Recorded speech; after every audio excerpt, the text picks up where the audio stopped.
بسم اللہ الرحمن الرحیم۔ السلام علیکم۔ یہ کشانہ بصیرت کا چینل ہے اور آپ جو کتاب سماعت فرما رہے ہیں اس کا نام ہے 6 تقریریں توحید کے موضوع پر۔ آیت اللہ سید علی خامنہ کی ترجمہ کیا ہے اس کا مولانا سجاد حسین مہدوی نے۔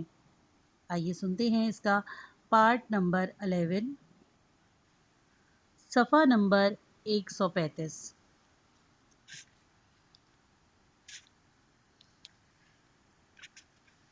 محال ہے کہ اس کے لیے اس سے ہٹ کر کسی اور صورت کی کوئی امید ہو، اور ایسے حقوق و امتیاز اس کے ساخت و طبیعت کے متناسب نہیں ہیں۔ وہ اس سے بہرہ مند ہو جائے، وہ کہے گا کہ میرا حق یہی ہے۔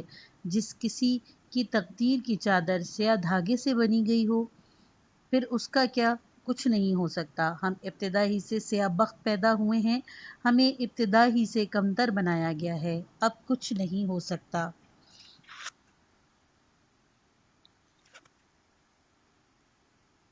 فارسی کے اشعار، ان کا مفہوم غور سے سنو کہ تمہارے اندر کی آواز تمہیں حضرت حق یعنی لا الہ الا اللہ کی صدا سننے سے روکے گی اور کہے گی کہ اے عزیزو، جس کی قسمت ہی میں خواری ہو وہ کسی صورت میں بھی مقام و منصب حاصل نہیں کر سکتا۔ جس کی قسمت میں چادر کو سیاہ دھاگے سے بنا گیا ہو، اسے زمزم اور کوثر کے پانی سے بھی سفید نہیں کیا جا سکتا۔ آپ ایک سیاہ چیز کو نہر کنارے لے جائیے، ایک سمندر کے کنارے لے جائیے اور دھونا شروع کر دیجیے۔ جب وہ ذاتی طور پر سیاہ ہے، جب ابتدا ہی سے اس کا طبعی رنگ سیاہ ہے، تو کیا ممکن ہے کہ یہ رنگ مٹ جائے؟ بلکہ اس پر پڑا گرد و غبار ہٹ جائے گا اور اس کی سیاہی مزید واضح ہو جائے گی اور نمایاں ہو جائے گی۔ بنابراین طول تاریخ میں جیسا کہ آپ نے ملاحظہ کیا کہ ان معاشروں میں یہ بڑا ظلم روا تھا اور اس کا کوئی حل بھی موجود نہیں تھا۔ خداؤں کی تعداد، البتہ بعض مصلحین پیدا ہوئے اور افکار کو بدل دیتے تھے۔ اس نقطے پر غور کیجیے گا جسے میں عرض کر رہا ہوں۔ اس بات کی وضاحت کی جگہ نہیں ہے کیونکہ یہ ادھیان کے ساتھ مختص ایک مخصوص فلسفہ ہے۔ مصلحین آتے تھے، پہلے افکار کو بدلتے تھے، پہلے رسم و رواج کو بدلتے تھے، پہلے کہتے تھے کہ یہ فلسفہ غلط ہے، اس فلسفے کے غلط ہونے کی بنیاد پر لوگوں کو اس صورتحال کے ظالمانہ ہونے پر قائل کرتے۔ تاریخ تبدیلیوں کا بحث کا درست نچوڑیا ہے۔ یہ کہنا درست نہیں ہے کہ پہلے صورتحال تبدیل ہو جاتی تھی، پہلے معاشرے کی شکل بدل جاتی تھی، بعد میں فلسفے اور افکار میں تبدیلی آتی تھی۔ نہیں، مصلحین آتے تھے، یہ ہماری تاریخ ہے، مشرقی سرزمین کی تاریخ ہے۔ یعنی جن لوگوں نے اس طرح سے سوچا، اس طرح سے فرض کیا، ہمارے خیال میں انہوں نے مشرقی سرزمین کی تاریخ کو پڑھا نہیں تھا، یورپ کی تاریخ کو دیکھا تھا۔ یہ ہندوستان ہے، یہ چین ہے، یہ ایران ہے، یہ مصر ہے۔ جو مصلحین آئے ہیں، مذہبی مصلحین ہوں، انہوں نے پہلے افکار کو تبدیل کیا ہے، فلسفے بدل ڈالے۔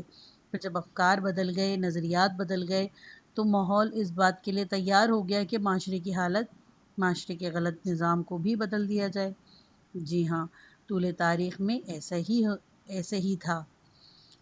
دیکھا آپ نے، یہ ہندوستان تھا، ایران بھی ایسا ہی تھا، مصر بھی ایسا ہی تھا، چین بھی ایسا ہی تھا۔ جہاں بھی آپ کو تمدن کا سراغ ملے، وہاں صورتحال اسی طرح کی تھی۔ کیا مطلب؟ یعنی کہا جاتا ہے کہ چونکہ انسانوں کو دو طرح سے خلق کیا گیا، چونکہ انہیں دو یا دو سے زیادہ سرشتوں، فطرتوں اور طینتوں پر خلق کیا گیا، لہٰذا ان کے اجتماعی حقوق بھی برابر نہیں ہونے چاہیے، یکساں نہیں ہونے چاہیے۔ اگر کسی نے کہا کہ یکساں ہونے چاہیے تو اس نے غلط کہا ہے، وہ اسے اس طرح سے کہتے تھے۔ اسلام نے آ کر اعلان کیا کہ متعدد خدا نہیں ہیں، خدا متعدد ہیں، غلط ہے، خدا ایک ہے۔ جن لوگوں نے یہ تصور کر رکھا کہ وہ خداؤں نے دو قسم کے انسانوں کو خلق کیا، دو قسم کے امتیازات، مشخصات کے ساتھ، انہوں نے غلطی کی۔ ایک خدا ہے، تمام کائنات کو اس نے خلق کیا ہے، کائنات میں رہنے والی کی تدبیریں پوری طرح سے قبضہ قدرت میں ہیں، اور اس نے سب کو برابر خلق کیا ہے، اس نے سب کو ایک اصل سے ایک تینیت سے، ایک فطرت سے، ایک جڑ سے اور ایک مادے کی بنیاد سے بنایا ہے۔ اس حوالے سے قرآنی آیات فراواں ہیں۔ سورہ بقرہ 2 آیت نمبر 21: اے انسانوں، پروردگار کی عبادت کرو جس نے تمہیں پیدا کیا اور تم سے پہلے والوں کو بھی خلق کیا۔ اب ہم آج کے موضوع سے متعلق آیات پر گفتگو کریں گے۔ کہا کہ تمام انسانوں کی اصل جڑ اور بنیاد ایک ہے۔ تمام انسان یکساں وسائل کے ساتھ دنیا میں آئے ہیں۔ تمام انسان لامتناہی کمال کی جانب پرواز کرنے اور عروج پانے کی صلاحیت رکھتے ہیں۔ تمام انسان عظیم و عظیم تر ہو سکتے ہیں۔ یہ استعداد ہر ایک کو اندر ہے۔ البتہ توجہ کیجیے گا کہ جو موجودات اور جو انسان عام بشری سطح سے واضح طور پر بالا تر ہیں، یعنی انبیاء اور ائمہ، وہ میری ان کلی باتوں میں شامل نہیں ہیں۔ یہ جو ہم نے کہا کہ ہر انسان پرواز کر سکتا ہے اور لامتناہی منزلوں تک پہنچ سکتا ہے، اس کا مطلب یہ نہیں ہے کہ انسان اپنی کوشش اور جد و جہد سے پیغمبر یا امام بھی بن سکتا ہے۔ وہ ایک دوسری بحث ہے۔ پیغمبر یا امام کیا ہوتا ہے اور پیغمبر یا امام کس طرح بن سکتے ہیں، یہ آگے کی بات ہے۔ ایک اور گفتگو میں، ایک اور بحث میں اگر ممکن ہوا تو مختصر اشارہ کریں گے۔ بطور اجمال، انبیاء علیہ السلام اور ائمہ علیہ السلام کے پاس جو کچھ خاص امتیازات ہیں، کچھ خصوصیات ہیں جو عام انسان میں نہیں ہیں۔ البتہ آپ جانتے ہیں کہ ان کی تعداد بہت کم ہے، استثنائی ہیں، جبکہ ہماری گفتگو انسانی معاشرے کے افراد پر بطور عموم ہے۔ البتہ وہ انبیاء علیہ السلام اور ائمہ علیہ السلام بھی مادی بنیاد پر منشا کے اعتبار سے عام انسانوں میں سے فرق نہیں رکھتے ہیں۔ سب کے باپ آدم علیہ السلام ہیں، ماں حوا ہیں۔ امام علی علیہ السلام سے منسوب دیوان۔ اجتماعی امتیاز۔ یہ ایک اسلامی تعلیم ہے۔ توحید کے زیر سایہ انسانوں کو تعلیم دی گئی ہے۔ ثابت کیا گیا ہے، مستند یہ ہے کہ معاشرے کے اندر طبقاتی اختلاف کا کوئی وجود نہیں ہے۔ جو معاشرہ اسلام وجود میں لاتا ہے، وہ معاشرہ گروہوں میں بٹا ہوا نہیں ہوتا۔ ناممکن ہے کہ کچھ لوگوں کو بعض ایسے لوگ میسر ہوں جو دوسروں کو حاصل نہ ہوں۔ ایسے معاشرے میں یہ کبھی نہیں کہا جاتا کہ لوگوں کو دو مختلف بنیادوں، دو مختلف جڑوں سے خلق کیا گیا ہے۔ اس معاشرے میں یہ نہیں کہا جاتا کہ ایک شخص مٹی سے پیدا ہوا ہے اور فرض کیجئے دوسرا نور سے پیدا ہوا ہے۔ مادی اعتبار سے سب مادی جڑ ایک ہی ہے سب کی۔ بنا بنی توحید اس معنی میں ایک خدا کا قائل ہونا، کائنات کی تدبیر و تخلیق کو ایک ہی خدا کی ذات سے جاننا۔ یہ معاشرے کے اندر طبقاتی فرق کی نفی کا ضامن ہے۔ البتہ ایک بات یہاں پر اور وہ یہ کہ معاشرے کے طبقات ہمیشہ اس صورت میں جو میں نے ہندوستان کے حوالے سے بیان کی نہیں تھے۔ ایسا نہیں ہے کہ ہر جگہ ایسا ہی کوئی فلسفہ ہو۔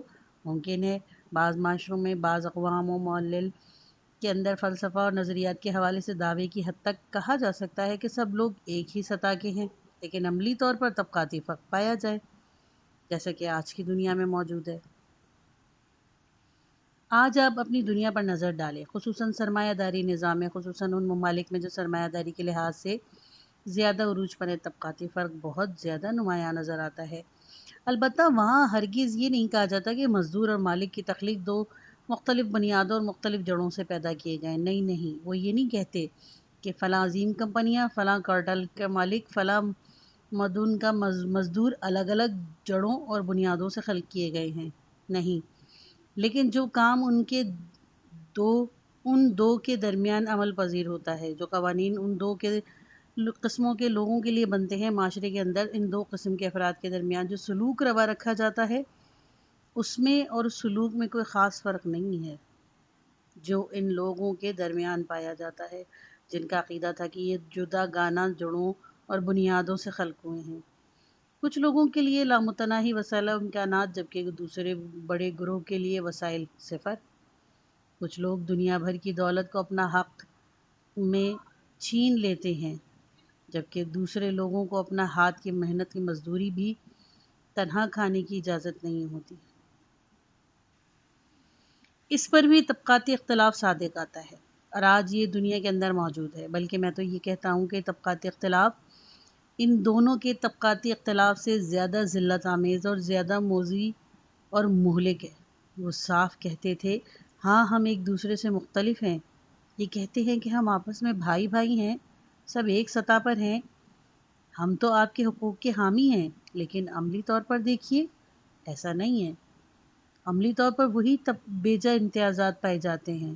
بعض اوقات قوانین کے نفاذ میں مساوات برابر دکھائی دیتی ہے، فلاں شخص نے فلاں جرم کیا تو فلاں سے سزا دی گئی، اگرچہ اس کا تعلق بالا تر طبقے سے ہے، لیکن دوبارہ نظر ڈالتے ہیں تو یہ دیکھتے ہیں کہ نہیں، اصل بات کچھ اور ہے۔ دیکھتے ہیں کہ وہی طبقاتی اختلاف، وہی بیجا اجتماعی امتیازات پورے طور پر اپنی جگہ باقی ہیں۔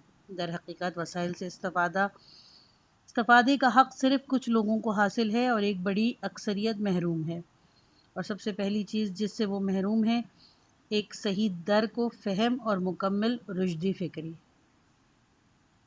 تعلیم و تربیت۔ اسلام نے ان سب کی نفی کی۔ یہاں بطور خلاصہ اس عظیم کتاب قرآن کریم کی آیت میں مجموعی طور پر اجتماعی معاشرتی طبقہ بندی کی نفی کے حوالے سے جو کچھ ذکر ہوا ہے اسے استفادہ کرتے ہیں۔ جب میں نے اس پر غور فکر کیا تو دیکھا کہ بہت زیادہ آیات ہیں، جن میں سے چند ایک کو میں نے یہاں لکھا ہے۔ مندرجہ ذیل آیات میں جن تعلیمات کی نشانیاں بہت واضح ہیں ان میں سے کچھ یہ ہیں: سب کا خالق و معبود اور سب کا مدبر خدائے متعال ہے۔ یہ ایک اسلامی بات ہے۔ سب کا خالق ایک خدا ہے۔ آپ کہیں گے کہ کیا فرق پڑتا ہے اگر ہم اس بات کے قائل ہو گئے کہ خالق دو ہیں؟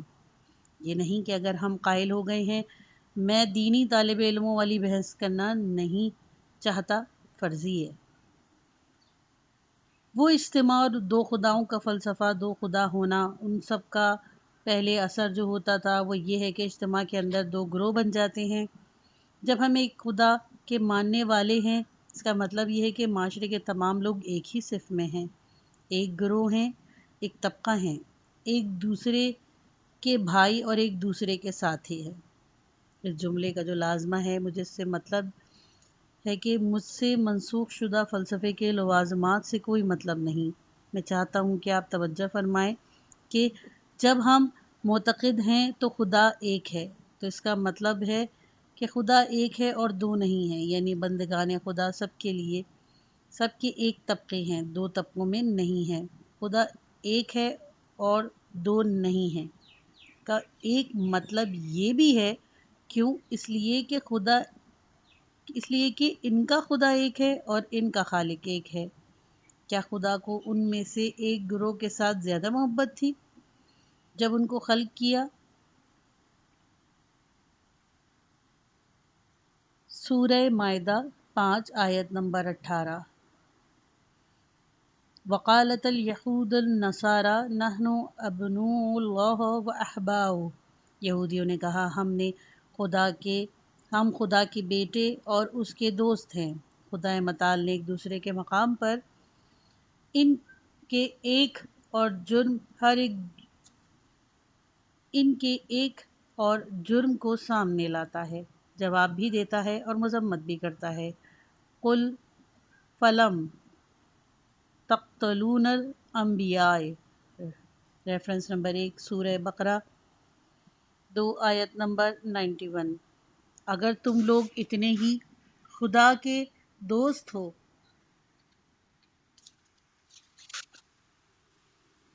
اس کے نزدیک ہو، اس کے عزیز و اقربا میں سے ہو، تو تم نے اس کے انبیاء علیہ السلام کو کیوں قتل کیا؟ اس کے برگزیدہ بندوں کو کیوں قتل کیا؟ کس لیے؟ یہودی کہتے تھے کہ ہم خدا کی اولاد اور اس کے عزیز ہیں، ہمارے پاس ایک خصوصی امتیاز ہے۔ نہیں، اسلام کہتا ہے کہ یہ غلط بات ہے، اور ایک اور مقام پر فرماتا ہے، ریفرنس نمبر 2 سورہ جمعہ آیت نمبر 6 اور 7۔ اگر تم لوگ کہتے ہو کہ تم خدا کے ساتھی اور اس کے بہت نزدیک ہو، اگر سچ کہتے ہو تم موت کی تمنا کرو، اس ظاہری زندگی سے آزاد ہو جاؤ، اپنے محبوب پیارے ساتھی اور رشتہ داروں کے پاس چلے جاؤ نا، یہ تو تمہاری اپنی خواہش ہونی چاہیے۔ پھر فرماتا ہے ولا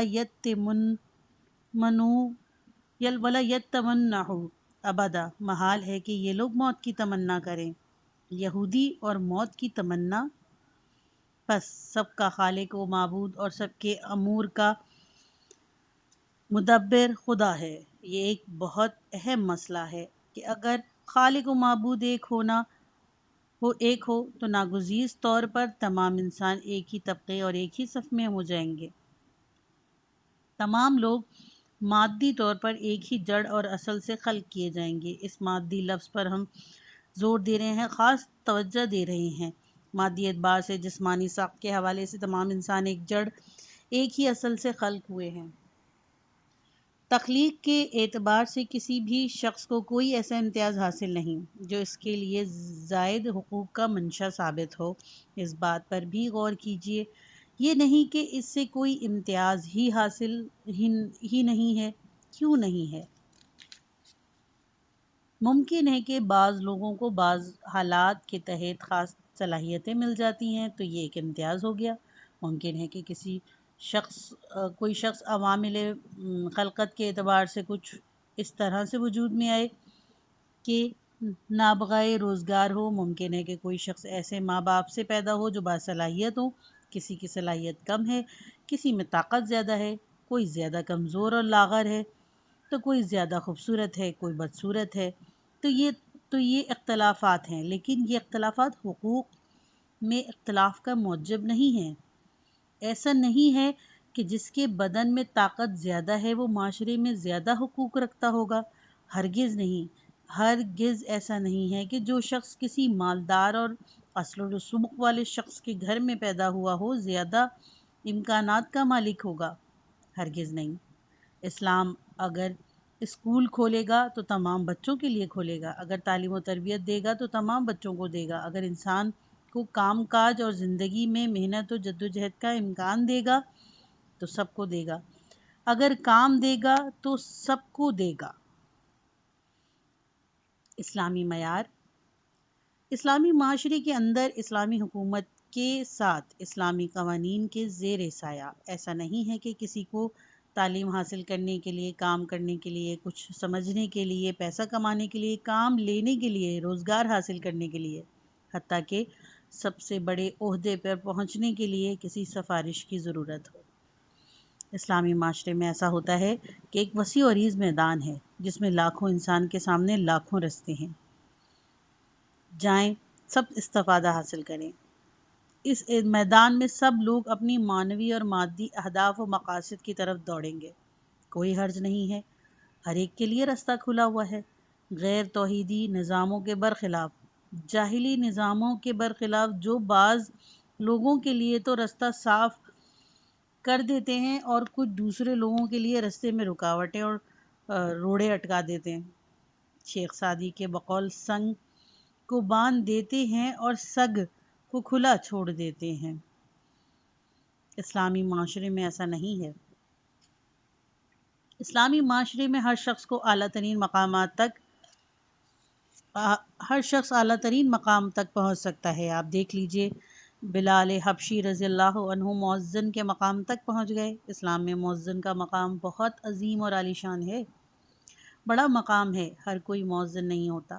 اس زمانے کے جاہلی معیاروں کے مطابق معاشرے کے نچلے طبقے سے تعلق رکھنے والا سیاہ فام بلال حبشی رضی اللہ عنہ پہنچے مؤذن کے مقام تک۔ یہ بالا ترین، بلند ترین مقام میں سے ایک ہے۔ اس زمانے کے معیار کے تحت جناب سلمان فارسی رضی اللہ عنہ نچلے طبقے سے تعلق رکھتے تھے، کیونکہ عرب اپنے آپ کو بالاتر سمجھتے تھے اور دوسرے تمام انسانوں کو اپنے آپ سے کمتر۔ حضرت سلمان رضی اللہ عنہ تو فارسی تھے، اصفہان کے تھے، تو فارسی ہیں، اجنبی ہیں، دور سے آئے ہیں، عربی زبان کو شاید اچھی طرح نہیں سیکھا ہے، یعنی بطور مسلم شاید بہت اچھی طرح بات نہیں کر سکتے تھے۔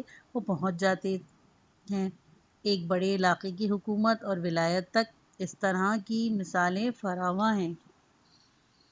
بنا بنی کوئی شخص بھی تخلیقی طور پر کسی ایسے امتیاز کا مالک نہیں ہے جو اس کے امتیازی حقوق کا سبب بن سکے، اگرچہ وہ بعض امتیازات سے بہرہ مند بھی ہو۔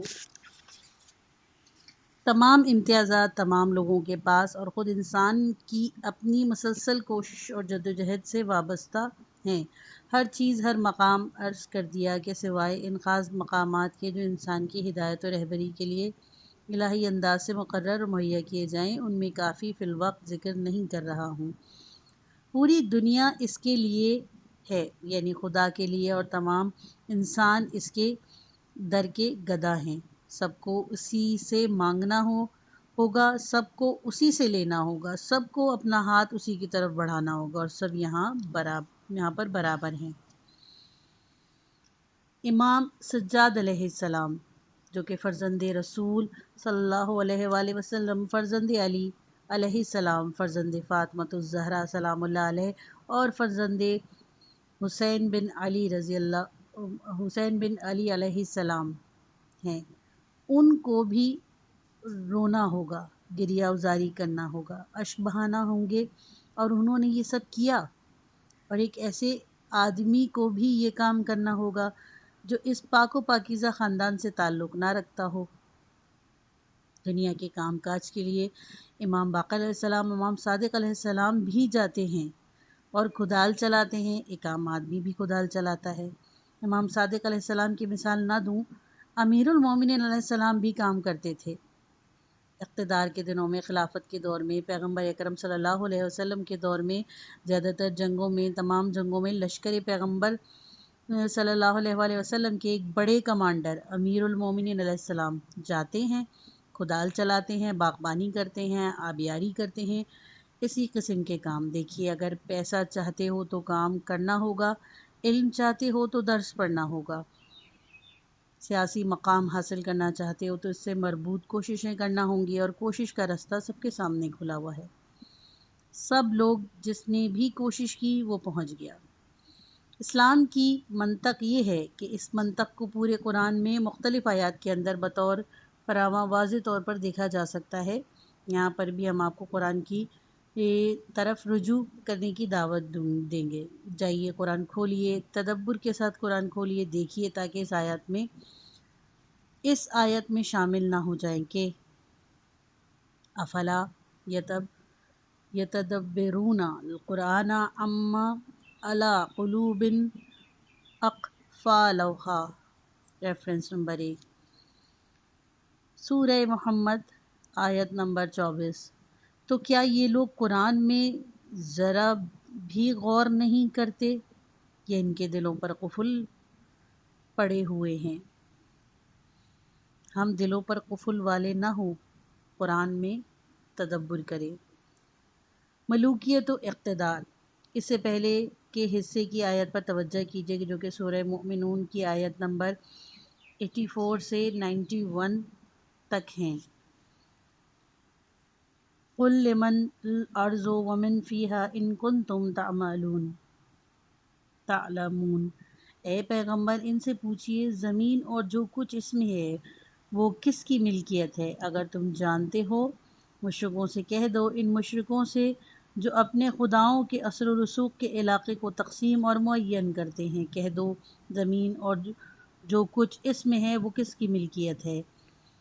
سَيَقُولُونَ اللَّهُ، وہ کہیں گے کہ خدا کی ملکیت ہے۔ مکے کے مشرک اللہ پر اعتقاد رکھتے تھے اور بتوں کو ایسا شفیع سمجھتے تھے جو خدا کے سامنے ان کی شفاعت کریں گے۔ قُلْ أَفَلَا تَذْكُرُونَ، کہہ دیجئے کہ پھر سمجھتے کیوں نہیں ہو، ہوش میں کیوں نہیں آتے۔ قُلْ مِن رَّبِّ السَّمَاوَاتِ السَّبْعِ وَرَبِّ الْعَرْشِ الْعَظِيمِ، کہہ دیجئے کہ کون ہے ساتوں آسمانوں اور عرش عظیم کا مدبر اور چلانے والا۔ عرش کا مطلب کیا ہے، 7 آسمان کون سے ہیں؟ ان میں سے بعض باتوں کی گزشتہ بحثوں میں ہم نے مختصر تشریح کر چکے ہیں، بعض کی تشریح نہیں کی۔ اس وقت اس کا موقع نہیں ہے، بہت سی باتیں ہیں، بہرحال کوئی ایسا وقت ہو، کوئی موقع ملے تو ضرور عرض کروں گا، بہت زیادہ اہم بھی نہیں ہے۔ اجمالاً سیقولون للہ، کہیں گے کہ یہ بھی خدا کی ملکیت ہے، پروردگار کی حکومت اور اقتدار آسمان اور زمین پر پھیلا ہوا ہے۔ قل افلا تتقون، کہہ دیجئے کہ پھر ڈرتے کیوں نہیں ہو اس خدا سے، اپنے عمل اور اپنی فکر کو اس کے کہنے اور اس کے حکم کے مطابق قرار کیوں نہیں دیتے۔ قل من بیدہ ملکوت کل شیء وہو یجیر ولا یجار علیہ، کہہ دیجئے وہ کون ہے کہ ملکوت، حکومت اور ہر چیز کا متعلقہ اقتدار جس کے ہاتھ میں ہے۔ جن لوگوں کے ہاتھ میں طاقت ہے، زیادہ سے زیادہ یہ ہے کہ کسی جسم پر تسلط رکھتے ہوں گے۔ آپ جو کہ اپنے گھر کے مالک ہیں، ایک اینٹ کو اٹھا کر دوسری جگہ پر رکھ سکتے ہیں۔ آپ کا تسلط اسی قدر ہے، ایک لوہے کے ٹکڑے کو ادھر سے اٹھا کر ادھر رکھ دو گے، دو ٹکڑوں کو ملا دو گے یا انہیں جدا کر دو گے، ایک لوہے کا ٹکڑے پر تمہارا اتنا ہی زور چلے گا، لیکن جو ذات ان موجودات کے اجزاء کے تمام ذرات پر مسلط ہے، اس کے ایٹم کی حرکات بھی اس کے اختیار میں ہیں اور اسی کے تحت فرمان ہیں۔ نباتات میں نشو و نما، جانور اور انسانوں کی وجود کی تمام اندرونی حرکات، خلاصہ یہ کہ ان کی ہر چیز اس کے قبضہ قدرت میں ہے، وہ خدا ہے۔ قل من بیدہ ملکوت کل شیء، کہہ دیجئے کس کے ہاتھ میں ہے ہر چیز کی ملوکت اور سلطنت اور اقتدار۔ ہوا یجیر، اور وہ پناہ دیتا ہے، ولا یجار علیہ، اس کے مقابلے میں کسی کو پناہ نہیں دی جا سکتی، یعنی خدا سے بھاگ جاؤ اور خدا کے مقابلے میں کسی اور کی پناہ حاصل کر لو، یہ ہے یجار علیہ۔ فرض کیجئے کہ عیسائی خدا کی معصیت کریں اور عیسیٰ کی پناہ میں چلے جائیں اور عیسیٰ انہیں پناہ دے دیں، خدا کے مقابلے میں ان کی حمایت کریں، ایسی کوئی چیز ممکن ہے؟ وَهُوَ يُجِيرُ، وہ ہر موجودات کو پناہ دیتا ہے، ہر انسان کو، ولا یجار علیہ، اس کے سامنے اس کے مقابلے میں کسی کو پناہ نہیں دی جائے گی۔ ان کنتم تعلمون، اگر تم جانتے ہو، کون ہے جو ایسا؟ سیقولون للہ، کہیں گے کہ ہر چیز کا ملوکت خدا کے پاس ہے، ملکوت خدا کے پاس ہے اور خدا کی ملکیت ہے، اور وہ خدا کے جو پناہ دیتا ہے اس کے مقابلے میں کسی کو پناہ نہیں دی جائے گی۔ قل فإنی تسحرون، کہہ دیجئے کہ پھر کیوں کر دھوکہ کھاتے ہو۔ اور لطیف بات ہے کہ قرآن کی تاکید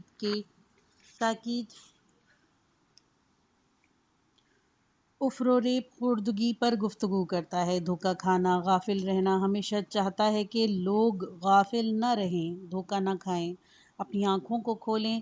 قرآن کو یقین ہے کہ اگر لوگ آنکھیں کھولیں گے تو اس کا مقصد پورا ہو جائے گا، اور صحیح بھی ہے۔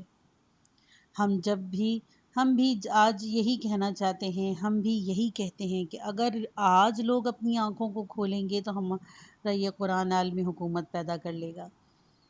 اگر آنکھ کھول لے لیکن جہالت اور غرور اجازت نہیں دیتا، اور دوسری جانب سے خیانت کرنے والا ہاتھ اجازت نہیں دیتے کہ آنکھیں کھل جائیں۔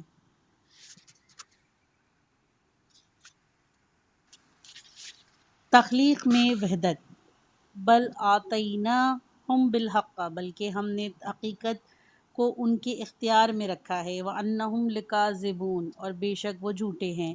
ہم نے بات کو ان کے سامنے واضح کر دیا، حق کو ان کے اختیار میں دے دیا، وہ اپنی اس فکری و عملی حالت سے جو انہوں نے اختیار کی ہوئی ہے بہانے بناتے ہیں، جھوٹے بہانے تراشتے ہیں۔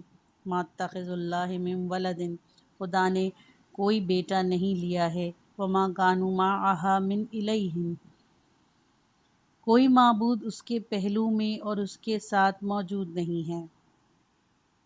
پھر غور کیجئے کہ زیادہ تاکید آیت کے کس حصے پر ہے، البتہ اس سے پہلے کی آیات کچھ دلالت تھی۔ اس بات کی جانب جو ہمارے مد نظر تھی، اذا للذہب کل الیہن بما خلقا، اور اگر خدا بھی ہوتے تو ہر خدا اپنی پیدا کردہ مخلوق کو کسی طرف لے آتا، یعنی اختلاف، یعنی انسانوں کے درمیان طبقاتی اختلاف، یعنی تخلیق سے نظم و ضبط اور اتحاد کو ختم کر دینا۔ کائنات اور انسان کی تخلیق سے جو شخص نور کے لیے ایک خدا، ظلمت کے لیے ایک خدا، انسان کے لیے ایک خدا اور اونچے طبقے اور نچلے طبقے کے لیے الگ الگ خدا کا قائل ہے، وہ اس تخلیق کو 40 الگ الگ ٹکڑے سمجھتا ہے۔ یہ پارٹ ختم ہوا۔ کتاب کا اگلے حصے کے لیے نیکسٹ پارٹ سنیے۔